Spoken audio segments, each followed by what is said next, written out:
There you go, the words. It's a hustle from Elon Musk as he was hosting SNL there. Sent Dogecoin's price plummeting in what we saw play out there. A big run up to hit new all-time highs ahead of that appearance, north of 70 cents a coin, now trading around 50. And for more on Elon Musk's abilities to host SNL, I want to bring on Yahoo Finance's Alexandra Canal here in this week's Fame and Fortune. Ali, I mean, when you looked at it, price moves and Doge aside, I thought Elon Musk did a great job out there.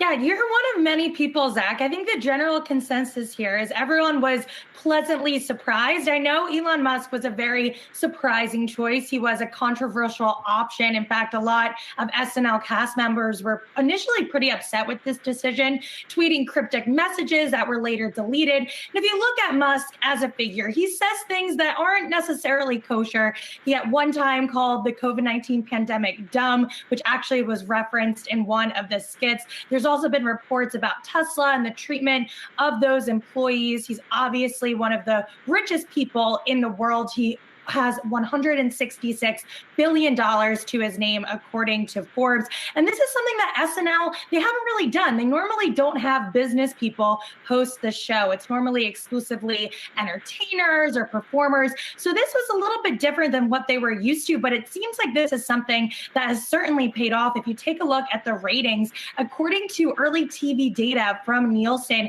it earned a 4.8 rating, which is about 33% higher than the last SNL original episode, which aired April 10th and saw promising young woman star Carey Mulligan as the host. That makes the Elon Musk SNL episode the third most watched episode this season, right behind Dave Chappelle and Chris Rock. So it seems like people were really curious to tune in. They were curious to see what Elon Musk has to say. Dogecoin was certainly not the only headline here. He also revealed in his opening monologue that he has Asperger's syndrome. He really poked fun at all of his antics over the past few years, including smoking weed on Joe Rogan's podcast. So I think by and large, people were pleasantly surprised by this, and it certainly shows in the ratings. Ali, one of the things that struck me is the Twitter discussion leading up to SNL, which is people asking, how do I even watch this? Because people don't have cable. They're not necessarily watching SNL live every Saturday. I mean, it seems like a real opportunity for SNL to bring in a new audience as well. And I wonder if you think what they did on Saturday, as in streaming it to an international audience, that's something that you think maybe they'll try to play around with a bit more, given the reach that this episode had, although you could argue it was specifically because of Elon Musk. Absolutely. They did decide to live stream this episode on YouTube to over 100 different countries. And I definitely think that that's something that they can do more of. I think at the end of the day, SNL, a lot of the times you're not watching it live. You're going on YouTube, you're going and searching social media for all of these clips.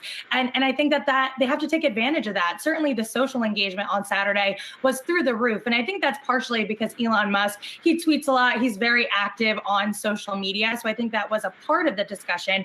But I think just bringing more people into the conversation, allowing other people from different parts of the world to watch this episode at the same time certainly helps drive engagement. And we talked about the insane moves in Dogecoin. And Akiko, you mentioned earlier the fact that people were watching this live and the coin, the crypto was trading in real time. And I think that goes to speak to the potential reach for SNL. And I certainly think it's something that they could explore more in the future.